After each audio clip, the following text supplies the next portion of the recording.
Hello friends, कैसे हैं आप सब? बढ़िया। चलिए फ्रेंड्स, अभी हम पढ़ने जा रहे हैं एक महत्वपूर्ण थ्योरम। बहुत ही जबरदस्त और इम्पोर्टेंट और बहुत ही बेसिक थ्योरम है कि भाई लोअर रीमान इंटीग्रल कभी भी अपर रीमान इंटीग्रल से बड़ा नहीं हो सकता। ठीक है। The lower Riemann integral can not exceed the upper Riemann integral. निम्न रीमान समाकल ऊपरी रीमान समाकल से कभी भी बड़ा नहीं हो सकता। उससे छोटा होगा या उससे बराबर होगा। ठीक है, छोटा या बराबर हो सकता है। ठीक। तो दोस्तों, बहुत ही सरल तरीके का इसका प्रूफ है, आप जरूर देखिएगा। और इसके पहले के जो थ्योरम्स, इसके पहले के जो टॉपिक्स है दोस्तों, उनको जरूर देखिएगा। उनमें बहुत बेसिक तरीके से सभी टॉपिक्स को बहुत अच्छे तरीके से क्लियर किया हुआ है। हर एक थ्योरम, हर एक लेमा को बहुत अच्छे से समझाया गया है। और उन सभी पिछले वीडियोस के लिंक आपको इसी वीडियो के डिस्क्रिप्शन बॉक्स में मिल जाएंगे। और सारे के सारे वीडियोस लेक्चर क्रमांक वाइज दिए हुए हैं, तो सभी वीडियोस को जरूर देखिएगा, आपको पूरा पूरा कंसेप्ट क्लियर हो जाएगा दोस्तों। तो चलिए अब हम आगे बढ़ते हैं और इसका प्रूफ देखते हैं। मान लीजिए P1 और P2 इंटरवल AB के कोई दो पार्टीशंस हैं। दोस्तों, ये हमने पिछले थ्योरम में प्रूफ किया है कि भाई आप चाहे किसी भी पार्टीशन पर लोअर रीमान सम तैयार करें और चाहे किसी भी उसी या किसी भी पार्टीशन पर अगर आप अपर रीमान सम तैयार करें। ठीक है। जैसे यहाँ पे आपको दिख रहा होगा, सर ये P1 है, ये P2 है, इसलिए ये छोटा बड़ा है क्या? तो दोस्तों ऐसा नहीं है, ये पार्टीशन पर डिपेंड नहीं करता। आप चाहते तो अगर इधर LP2F लिख करके अगर यू उधर यू P1F लिखते ना, जैसे ये P2 पार्टीशन पर, ये P1 पार्टीशन पर तैयार करते, अगर आप ऐसा लिखते भी ना, तब भी मैं आपको यही कहना चाहूंगा कि लोअर रीमान सम अपर रीमान सम से सदैव छोटा या बराबर रहेगा। ये उससे बड़ा नहीं हो सकता। चाहे आप इधर कोई भी पार्टीशन रखो, उधर कोई भी पार्टीशन रखो, चाहे दोनों में आप सेम पार्टीशन रखो, चाहे कुछ भी करो, ये इससे बड़ा नहीं हो सकता। हमेशा लेस देन और इक्वल टू ही होगा। इसको अपन यहाँ पे इनइक्वालिटी नंबर 1 ले दिए। ठीक है दोस्तों, अब ध्यान से देखिएगा। अब ये पार्टीशन P1 P2 दोनों आर्बिट्ररी पार्टीशन है। ठीक है। अब यहाँ पे दोस्तों आप देख सकते हैं, जैसे कि अभी हमने कहा कि ये आर्बिट्ररी पार्टीशन है। इसका मतलब क्या है कि आप चाहे यहाँ पे कोई भी पार्टीशन, जैसे P1 है, आप कोई दूसरा पार्टीशन रख लो, P2 रख लो, P3 रख लो, P4, जो आपको इच्छा है वो रख लो। और ऐसे करते करते आप अलग अलग पार्टीशन के लिए चाहे आप अलग अलग लोअर रीमान सम तैयार कर भी दोगे ना, तब भी जो भी लोअर रीमान सम आप तैयार करोगे वो इससे बड़ा नहीं हो सकता, इससे हमेशा छोटा या बराबर रहेगा। यानी कुल मिलाकर देखा जाए तो ऐसे ऐसे करते आप जितने भी लोअर रीमान सम्स तैयार करोगे, ठीक है, पार्टीशन पी को बदल बदल के आप लिखा है एलपीएफ का पूरा कलेक्शन तैयार करोगे, जहां P belongs to P of interval A B, यानी कि इंटरवल ए बी के जितने भी पार्टीशन का कलेक्शन है उनको इस तरीके से लिखते हैं।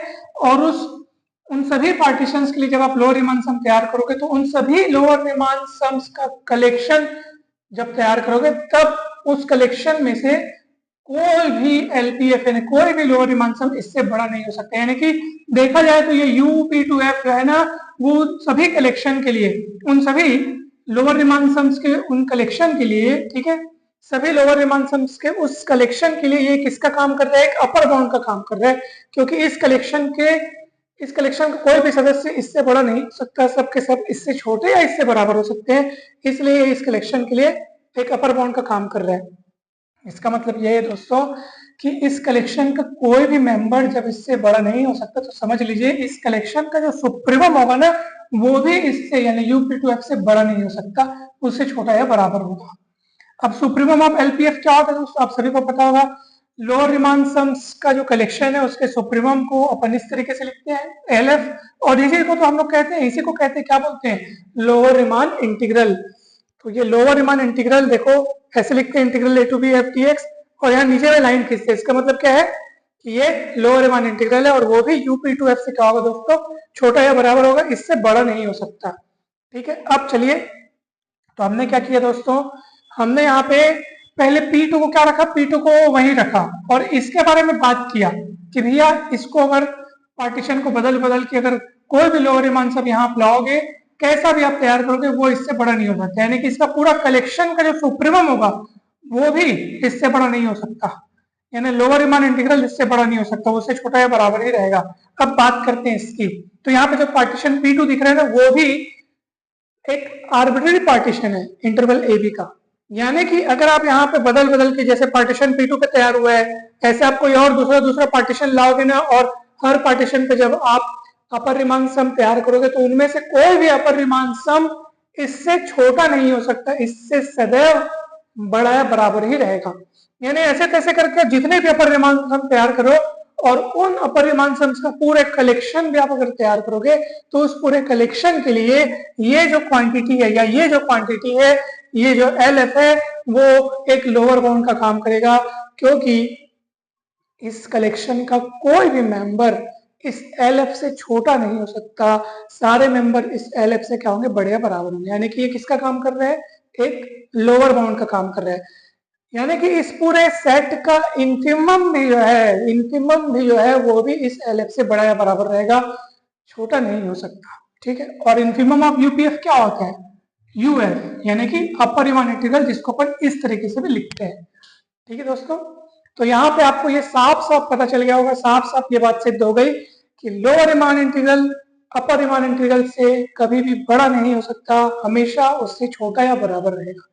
बराबर या छोटा, छोटा या बराबर, किंतु बड़ा नहीं। ठीक है, बड़ा नहीं हो सकता। ठीक है दोस्तों, देखो अपर रीमान इंटीग्रल को अपन इस तरीके से लिखते हैं, इंटीग्रल A to B, और ऊपर में ऐसे करके लाइन लगाते हैं और यहाँ पे यहाँ नीचे लगाते हैं, तो इसका मतलब वो पता चल जाता है कि लोअर रीमान इंटीग्रल है, वो अपर रीमान इंटीग्रल है। तो दोस्तों बहुत ही सरल सा ये कंसेप्ट था, बहुत ही सरल तरीके से ये थ्योरम प्रूफ हुआ है, और मुझे पूरी उम्मीद है कि ये थ्योरम आपको बहुत अच्छे से समझ में आया होगा। बहुत छोटा सा थ्योरम है, ऐसे ही हम अनेक सारे थ्योरम्स को देखेंगे। दोस्तों बेसिक तरीके से अगर आप इस चैप्टर को समझना चाहते हो तो आपको यही सलाह है कि आप इस चैप्टर को लेक्चर क्रमांक 1 से देखना शुरू कीजिए। यानी कि आप फर्स्ट वीडियो से देखना शुरू करते जाएंगे ना, लाइन से हर एक लेक्चर को देखते जाइए, एक एक डेफिनेशन, एक एक कंसेप्ट को, एक एक थ्योरम को बहुत बारीकी से समझाया गया है, और उन सभी वीडियोस के लिंक जो है आपको इसी वीडियो के डिस्क्रिप्शन बॉक्स में मिल जाएंगे। साथ ही साथ इसके जो पहले वाला जो यूनिट है दोस्तों, ठीक है, जिसमें अपन ने सीक्वेंस एंड सीरीज, उसके बाद उससे भी पहले अपन ने प्रॉपर्टीज ऑफ रियल नंबर्स, जिसमें तमाम इंपॉर्टेंट टॉपिक्स को, उनको सभी टॉपिक्स के मतलब की वीडियोस बनाए गए हैं, उन सभी के लिंक आपको दिए हैं, और प्लेलिस्ट में भी आप जाकर देख सकते हैं दोस्तों। तो चैनल को जरूर सब्सक्राइब कीजिएगा दोस्तों, चैनल से जरूर जुड़े रहें, क्योंकि ये चैनल आपको बहुत मदद करेगा आपके ग्रेजुएशन के एग्जाम के लिए भी, ग्रेजुएशन की पढ़ाई और ग्रेजुएशन की तैयारी के लिए भी, साथ ही साथ आगे जब आप कॉम्पिटिटिव एग्जाम की तैयारी करेंगे तो उसके लिए भी काफी आपको यहाँ से हेल्प मिलेगी दोस्तों। तो जरूर सब्सक्राइब कर लें, वीडियो को लाइक एवं शेयर जरूर करें, कमेंट करके अवश्य बताएं कि ये वीडियो आपको कैसा लगा, और अब जल्द ही मिलते हैं हम नेक्स्ट वीडियो में। Thank you so much.